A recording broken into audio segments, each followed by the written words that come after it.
In a recent video, I made a kind of offhanded comment that I might try and watch a Century of Cinema. This is largely inspired by Gavin from Genre Books, who is currently working to read a Century of Sci-fi. That's one sci-fi novel for every year, encompassing 1926 to 2026. Well, once I actually started thinking seriously about it, luckily I already have a spreadsheet of all of the films in my physical media collection, because I'm that kind of geek. And it only took a click to put it into chronological order and see that nearly every year is already accounted for.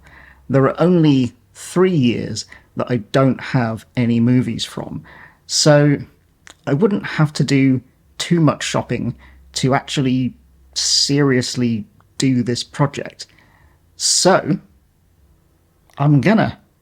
By the way, before I continue, I just thought I would mention that if you'd like to hear me chat more about films, I will be a guest on Desert Island Flicks, which is hosted by Gareth from Books, Songs and Other Magic. I'll be chatting about my 10 favourite films that I would want to take with me if I was stranded on a desert island. So if you're curious about that, then you don't need to stay curious, as Gareth says. You can find out on Sunday. So I've made myself a sort of mission statement for this project.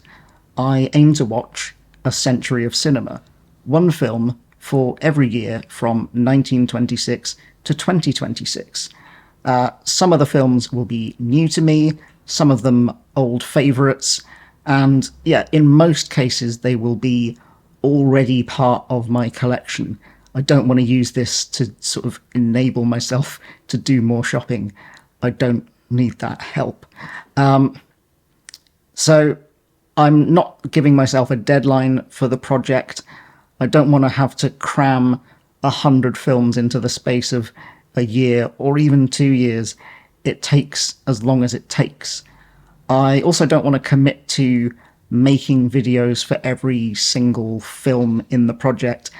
I think that could easily lead me to getting burned out and probably hesitate to watch any of the films, because then I would feel like it came with associated homework. So I will probably, hopefully, be blogging about each film as I go through, and I'll try to make a video every now and then and kind of chat about my progress. But I'm not promising anything, and also, kind of not promising to actually get all the way through the century. I'm going to check in with myself every 10 films or so and just make sure that I'm still having fun doing it. If it stops being fun, I'll stop. With all that said, my first film in my Century of Cinema was Buster Keaton's The General from 1926. This is an action comedy starring Buster Keaton as Johnny Gray, who is a Confederate train engineer. His beloved train, the General, is hijacked by Union soldiers, and Johnny sets out to rescue his train, and coincidentally rescues his love interest, Annabelle Lee, played by Marion Mack, along the way. This is one of my favourite films, so I was keen to rewatch it anyway, and it was on my mind especially because it's on BookTube. It's March on the Rails, where we are encouraged to read train-related books, and this is very much a train-related film. I'm a huge fan of Buster Keaton. I have been for, I think maybe 15 years at least. And The General was my introduction to him. It's a fantastic film. His daredevil stunts still have the power to make an audience gasp and cheer, and applaud and laugh. As I found out when I saw this on the big screen a few years ago with live musical accompaniment, there's a particular scene where he uses one loose railway sleeper to knock another one off the tracks whilst perched perilously on the front of a moving train. And yeah, there were no special effects. This was 1926. He just did that. And there are so many bits throughout all of Buster Keaton's films that it boggles the mind that he just did that. I will say it's probably not quite my favourite Buster Keaton film, not least because of the slightly uncomfortable Civil War element, what with Buster's character being on the Confederate side, which I think was his way of trying to make the character more of an underdog, but it's still kind of uncomfortable being asked to root for him. I mean, I still root for him, but not his side. But if you can look past that element of it, there's just so much to enjoy in this film. I think it's a wonderful, very funny, very thrilling film, and a great introduction to Buster Keaton if you've never seen one of his films. I think his kind of deadpan persona makes him probably feel like the most modern of the legendary silent comedians.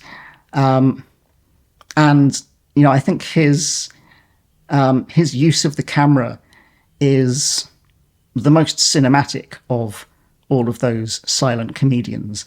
He was great at writing gags that relied on specific camera angles and shots and setups. It's, it feels much more cinematic than some of the other silent comedians who were kind of just pointing a camera and doing their stage routines. I'm a huge fan of Buster Keaton, and I definitely would recommend The General as a great introduction to his work. Personally, my favourite of his films is Sherlock Jr., but that falls outside the remit of the Century of Cinema, so yeah, it'll have to be The General. So that's the start of my new project, A Century of Cinema, and it's off to an auspicious start. As I say, I won't be making videos for every single film in the list, but I will try and do regular checkups. And in the meantime, you can follow my progress on my blog, genteelblackhole.com. Anyway, that's about it from me today. So I'd love to hear from you in the comments if you're a fellow Buster Keaton fan, or if you'd like to become one, or what's your favourite film from 1926, if you have one. If that's too much of an ask, then maybe let me know your favourite film in general and what year it came out, and I'll see if it's part of my collection already, or if it's something I might want to add to it. Anyway, whatever you might want to add to the conversation, I'm always happy to hear from you. But that is about it from me today, so I hope you're having a lovely day, and I will see you when I see you.